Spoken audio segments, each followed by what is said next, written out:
Welcome to Listen by Gene Ginsberg. This audio experience and podcast is all about social media, digital marketing, entrepreneurship, and interviews with top entrepreneurs in the digital and social space.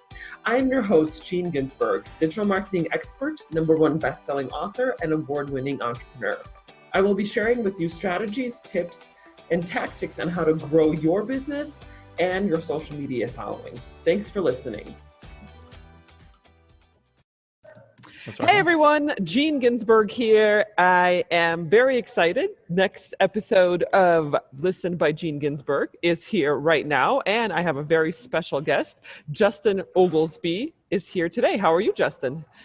Gene, thanks for having me. Awesome to be on the show. Yes, I'm very excited, and I'm very excited to talk about your background, your company, what you're up to these days, and just let's jump right into it. So tell us about your background. Yeah, so it's going to be a little bit of a wild ride, so hang in there with me. I love wild rides. I used to rodeo and ride bulls, and I grew up. Would have never guessed. I grew up from a blue-collar family, and rodeoed and rode bulls through middle school, high school, and through college.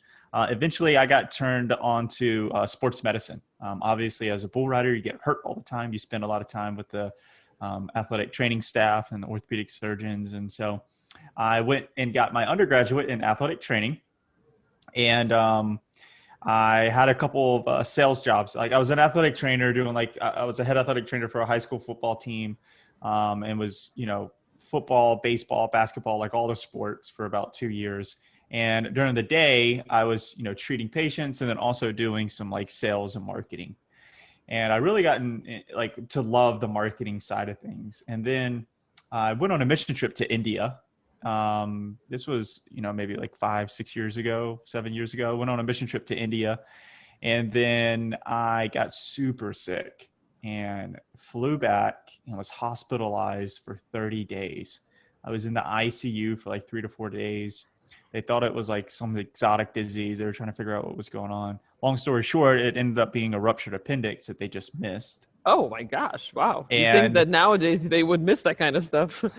Right. Exactly. So during 28th, 27th day, they were having me walk around. I had all kind of surgeries, but after a bunch of the surgeries, they were having me walk around and making sure I could go up and down the hallway.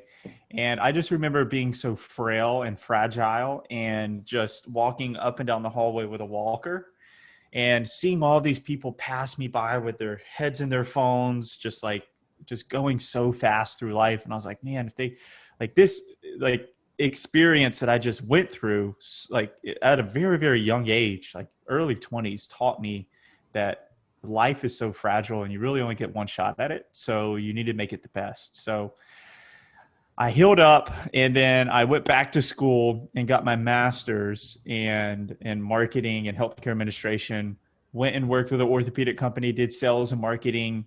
And as a lot of sales guys usually do, you have a little side hustle because I would, get done around 2 p.m. with all of my calls and would just catch up with emails and really had a lot of time on my hands. So I created apparel rodeo business, hats and t-shirts. And long story short, I started doing Facebook ads and Google and website stuff. And a lot of my first clients were from church and personal network, and they were seeing my success that I was having. They're like, hey, I know I need to do digital marketing. I don't know how to do it. Can you pay me to do it? And first client, I think, paid me $500. And I was like, okay, this is something I should look into. So I was looking at the profit margins, and the profit margins for a marketing business at that time with what I was doing was around 85%. And then profit margins for the apparel company was around 20, 30% if I was doing something really good. And so I was like, all right, profit margins are over here in the marketing business are way better. I'm going to focus my energy on that. And then so from there, I just started to, specialize. I went from website design to SEO to Facebook ads. And, that's what we kind of specialized in was, the digital marketing side of generating the leads. And now me and my business partner, we have a company where we help people who generate leads. One, we help them generate the leads if they need that help, but mostly our clients have the lead generation down. We help them whenever you generate the lead, what happens to that lead after that? Like what we do is we have a process, a proven system to be able to take that lead and to convert them into a booked appointment at the highest ratio possible. That That's was a long fantastic. answer. Yeah, no, this is great. I would just never guess that, you go from a bull rider to doing lead generation for clients, I honestly, I've had a lot of different podcast guests on this podcast, and it has been an interesting ride, I gotta say. I had a guy who was who used to be a police officer in South Africa and now is an entrepreneur. So it's like, everybody's got their story, so it's great to hear yours. It's funny how the Lord works. Yeah, absolutely. So tell us about the current company. So you're saying that, once a company gets a lead or a client gets a lead, and then you're helping them go through a process of taking that lead and converting them into an appointment. So can you share a little bit about that? Absolutely. Yeah. So we had our digital marketing business, and what we were doing is we were generating leads for all of our clients. So we were generating leads for ourselves. And then also we were in the business for generating leads for our local small businesses. And so what we found was that one, we were super busy doing all of the things that we needed to do throughout the day. On top of all of the leads that we were generating, we needed to follow up with them in a timely manner. Like if you got to a lead like a couple of days after they came in, they probably not really have any idea who you are, and you probably lost that opportunity. And not to mention following, if say you get 3 to 5 leads a day, you only follow up with one of them, and then you're got a slam day the next day and you follow up with them, and then that next day 4 or 5 more leads come in, and it just starts doing this compounding rolling effect of just not being able to follow up and have a proven system. And then what we found is that whenever we were sending leads to our clients, they didn't have a proven system either. So if we were sending the leads to our clients and they weren't turning those leads into clients for themselves or customers for our clients, then they weren't going to receive a return on investment. Right. So eventually what would happen is they would not continue to do business with us. So Right. we're like, all right, this is a huge problem. We need to figure out this, whenever we get the lead, what happens, right? So we did a bunch of research. We looked at a couple Harvard Business Review studies that showed that the chances of you qualifying a lead, looking at 5 minutes versus 10 minutes, when a lead is generated, if you follow up within 5 minutes, the chances you qualifying that lead increase to around 400% versus 10 minutes. Right. And then also the chances of you qualifying the lead, if you call them at least 6 times, throughout a couple of days, not 6 times in a row in one day, but if you call them throughout 6 days, each and every single day, chances of you qualifying that lead increase to 90%. And what most people do is they stop after 2 or 3. So we're all right, we're going to create this system. And that's the system that we've created, is that we call within 5 minutes, we follow up, we make sure that we're sending text messages, voicemails if we need to. Once we do get them on the phone, we're going to ask them a handful of qualification questions just to make sure they're a good fit. And then we're going to book an appointment. Right. And now we did that with our clients. We implemented that with all of our clients, and our clients started sticking around with us for a lot longer because they were receiving the return on investment for the leads that they were getting. Right. So it seems like that would I know that there's a process to it, but it seems like you'd think that clients, your clients, would want to go through the leads and would want to talk to the leads because this is potential business. So where do you think that fall off is, based on your research and based on your experience? Why are businesses falling off with their leads? I mean, I know we get all busy, right? I get it. But a lead is potential revenue for the business. 100%. The clients do want to follow up. Usually when we get a new client on the marketing side of things, so we got 2 businesses here. We got the lead generation marketing business, and then the conversion lead, the business that we're here to talk about, which is where we help you follow up with the lead. So when we were generating the leads for our clients, it was no, I want to follow up with the leads. I want to follow up with the leads. Okay, cool. And then we send 60 to 100 leads a month to our clients. And that, equates to around 2 to 3 to 4 leads a day. And right. That's a lot of leads to be able to follow up with. And at the end of the month, you're looking at you had to follow up and manage a pipeline of over 100 leads, Right. But And then that's let's not a just say bad you go to problem to month, have, right? not a bad problem to have. But let's just say you go to month 2. Now you got like 200 leads that you follow. And then month 3, it just starts to like stack on top of each So other. is it just a matter of hiring people who manage, like a sales It's team to manage that? exactly. It's almost Okay. like a full-time job in itself. So Sure. what we did is we figured out what it takes to be able to hire people to follow up with all these leads, right? It's almost like an inbound sales rep or sales development rep. And whenever a lead comes in, they're screening them. They're like disqualifying the people who are just, kicking tires, qualifying the people who are really serious, and then booking a time on the calendar for either the salesperson or the business owner so they can have a meaningful conversation on what it looks like to do business with that person. Absolutely. This podcast is brought to you by the Digital Marketing Method monthly group coaching program, your methodology for growing your business and your social media following. Join me and my group of supportive entrepreneurs and learn how you can grow your business and your social media following, where we cover topics such as Instagram, Facebook, YouTube, email marketing, and so much more. Go to dmgroup.online, dmgroup.online. So on this podcast, we have entrepreneurs who listen here. And so I like to give actionable items from our podcast guests. So if I'm a business and I'm listening to this podcast and I'm having some trouble maybe going through all of my leads, like what are some recommendations just, if you're just getting started or for someone, an entrepreneur or business owner, what are some recommendations you would provide?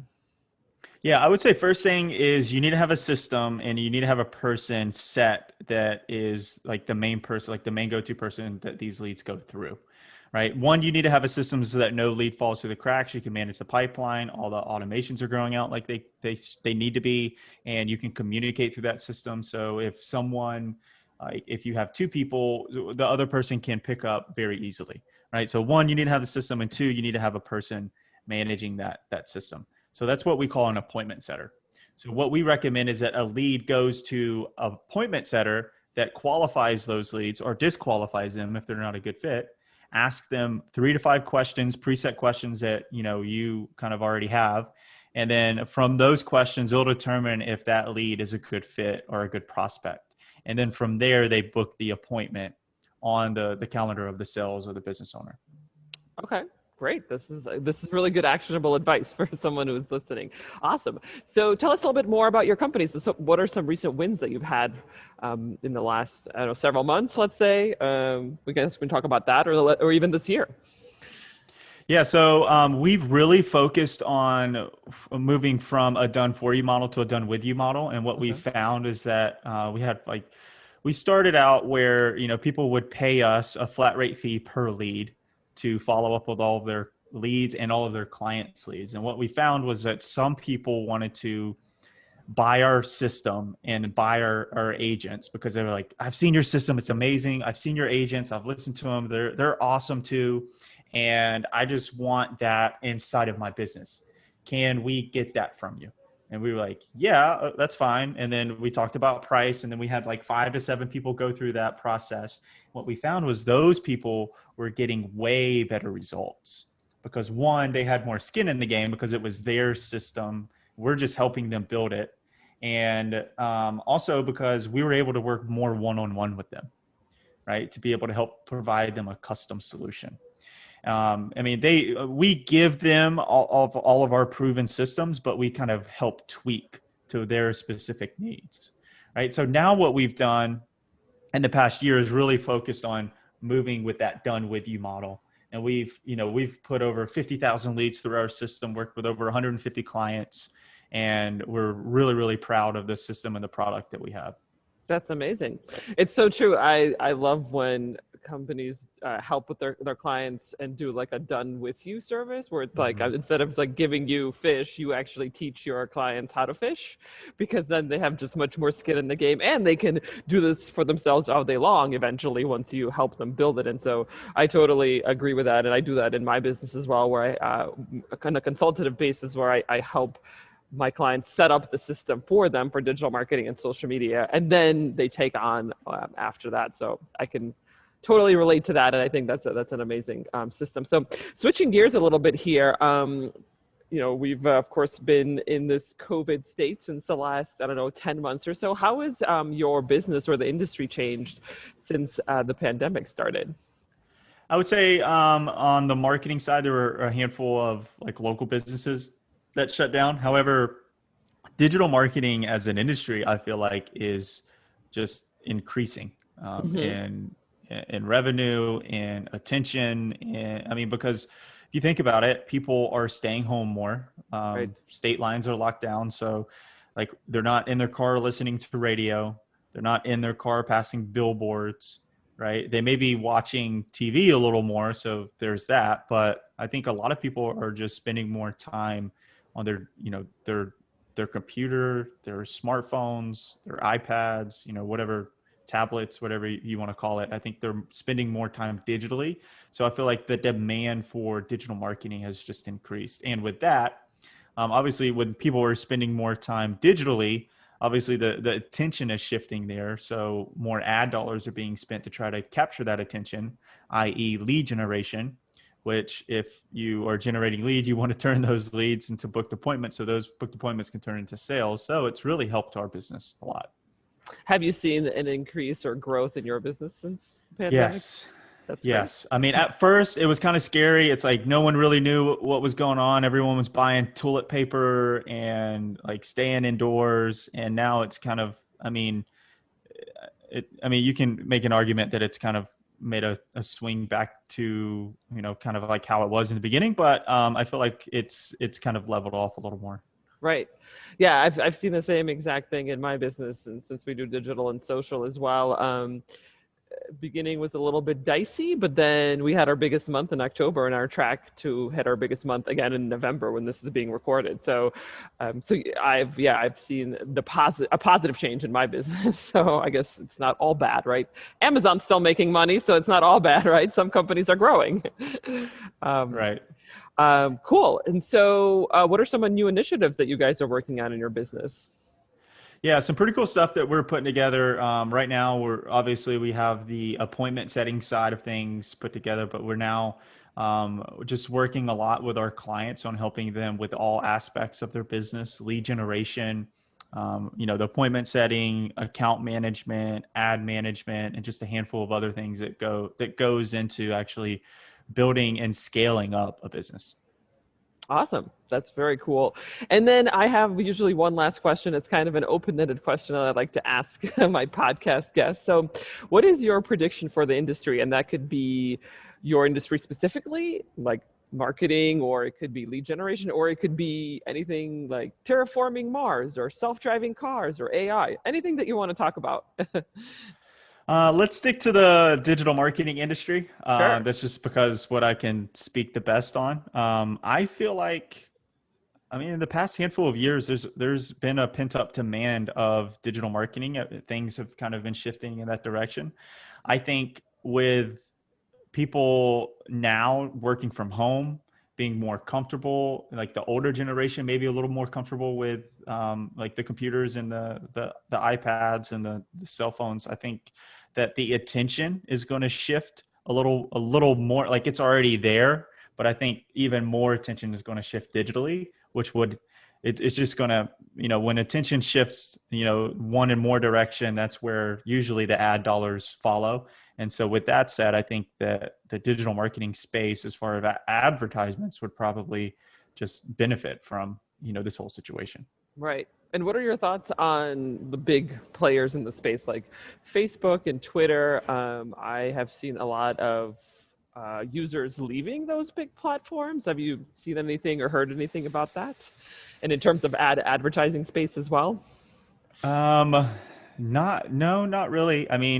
If I feel like Facebook and I can't really speak for Twitter, but I feel like Facebook, I feel like there is a little bit of a movement to, like the TikToks and more of like the Snapchats and stuff.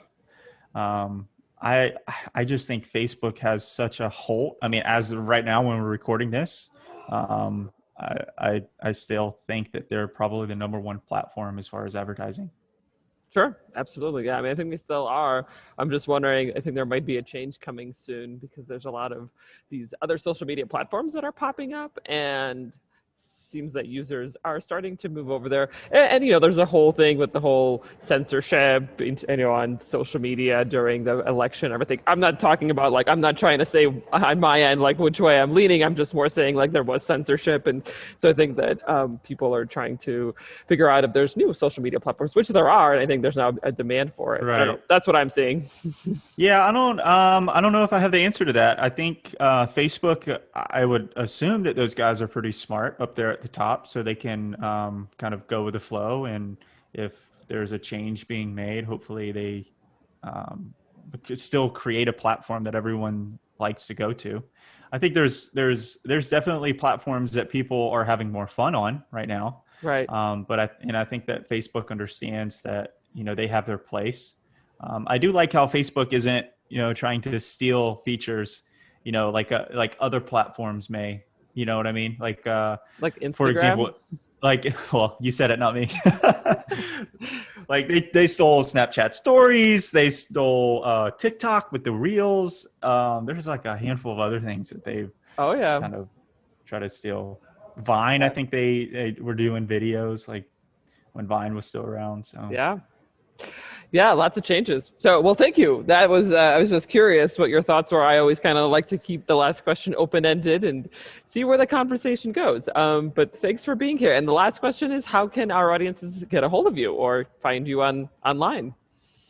Yeah, most places on Facebook and Instagram, I'm at JUST, so just Oglesby, OGLESBY. Or you can go to conversionly.io. That's our website. That's for our company if you are interested in us helping you out with generating leads or taking those leads into booked appointments and obviously creating more sales opportunities for your business.